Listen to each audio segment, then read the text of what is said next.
حضرت جناب سیدنا صدیق اکبر غزوہ تبوک دے موقع تے پورا مال لے کے آئے،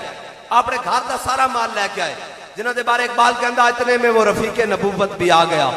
جس کے بنا عشق و محبت ہے اس بار، بولے حضور فکر عیال بھی چاہیے، کہنے لگا وہ عشق و محبت کا رازدار، پروانے کو ہے چراغ بلبل کو پھول بس، صدیق کے لیے ہے خدا کا رسول بس۔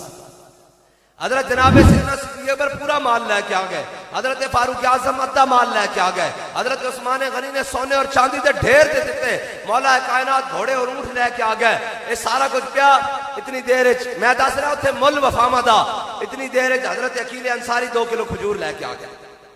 میرے آقا مولا صلی اللہ تعالیٰ علیہ وسلم نے پتہ سی میرے سارے غریب صحابہ چو سب تو غریب عقیل انصاری ہے، پوچھے عقیل ایک کھجور کتھوں لے آئے ہو؟ کیا یا رسول اللہ ایک یہودی نال سودا کیتا، اس دا باغ سی، ساری رات اس دے باغ نو ہاتھ نال پانی گیڑ کے دیتا، 2 کلو کھجور تے ہوئی، صبح 1 کلو گھر والے نوں دے آیا تے 1 کلو تہاڈی بارگاہ لے آیا، تے میرے آقا مولا صلی اللہ تعالیٰ علیہ وسلم نے دیکھا حضرت جناب سیدنا صدیق اکبر دا پورا مال، فاروق اعظم دا مال، عثمان غنی دے سونا اور چاندی اور ڈھیر، میرے آقا مولا صلی اللہ تعالیٰ علیہ وسلم نے کھجور پکڑی، ایک صدیق اکبر دے پورے مال ہوتے رکھ دیتی،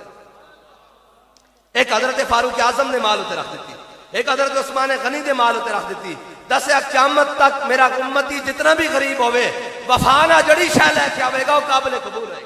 یا رسول اللہ لبیک لبیک لبیک